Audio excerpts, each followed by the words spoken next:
इंसानी तारीख हमें ये सिखाती है कि कौमों की असल पहचान उनके वसाइल, ताकत या अददी अक्सरियत से नहीं होती, बल्कि उस निज़ाम से होती है जो वो इंसान के लिए इख्तियार करती है। वो मुआशरा जो रिश्तों का एहतराम, अदल का क़याम और इंसान की हुर्मत को यकीनी बनाता है, वही हकीकत में जिंदा रहता है। दीन इस्लाम ने आगाज ही से इंसान को इंसान समझने का जो मयार दिया, वो दुनिया के तमाम नजरियात से मुनफरिद और आला है, और रसूल अकरम सल्लल्लाहु अलैहि वसल्लम की सीरत इस मयार की अमली तस्वीर है। हजरत अस्मा रज़ी अल्लाह ताला अन्हा बयान करती हैं कि उनके वालिदा उस वक्त इस्लाम कबूल नहीं कर चुकी थी, बल्कि मुशरिका थीं और सुलह हुदैबिया के मौके पर मुखालिफ फरीक से ताल्लुक रखती थीं। एक मर्तबा वो मदीना मुनव्वरा आई तो हजरत अस्मा रज़ी अल्लाह ताला अन्हा के दिल में ये सवाल पैदा हुआ कि क्या वो एक मुशरिका माँ के साथ सिला रहमी कर सकती हैं। इस सवाल के साथ वो नबी करीम सल्लल्लाहु अलैहि वसल्लम की खिदमत में हाजिर हुई। हज़रत अकरम सल्लल्लाहु अलैहि वसल्लम ने बगैर किसी तरदीद के फरमाया, हाँ, अपनी वालिदा के साथ सिला रहमी करो और उनके साथ अच्छा सलूक करो।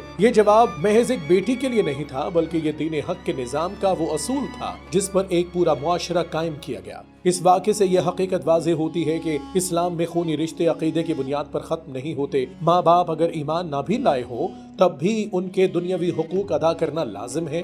यही तालीम कुरान मजीद में हजरत लुकमान अलैहिस्सलाम के नसीहत के जरिए दी गई कि अगर वालिदैन इंसान को शिर्क पर मजबूर करें तो इस मामले में उनकी अतात न की जाए, मगर दुनियावी मामलात में उनके साथ हुस्न सलूक तर्क न किया जाए। यही तवाज़ुन दीन हक की पहचान है, जहाँ अकीदे पर कोई समझौता नहीं, लेकिन इंसानियत पर भी कोई ज़र्ब नहीं लगने दी जाती। ये भी हकीकत है कि हजरत अस्मा रज़ी अल्लाह ताला अन्हा की वालिदा एक दीनी और सियासी एतबार से मुखालिफ फरीक में शामिल थी, मगर न रसूल अकरम सल्लल्लाहु अलैहि वसल्लम ने और न ही हजरत अबू बकर सिद्दीक रज़ी अल्लाह ताला अन्हु ने कभी ये फरमाया कि इस बुनियाद पर माँ के हुकूक खत्म हो जाते हैं। इससे ये असूल सामने आता है कि इस्लाम में इख्तलाफ की बुनियाद नफरत नहीं बल्कि दावत है, और मुखालिफत का मयार मजहब नहीं बल्कि जुल्म और नाइंसाफी है।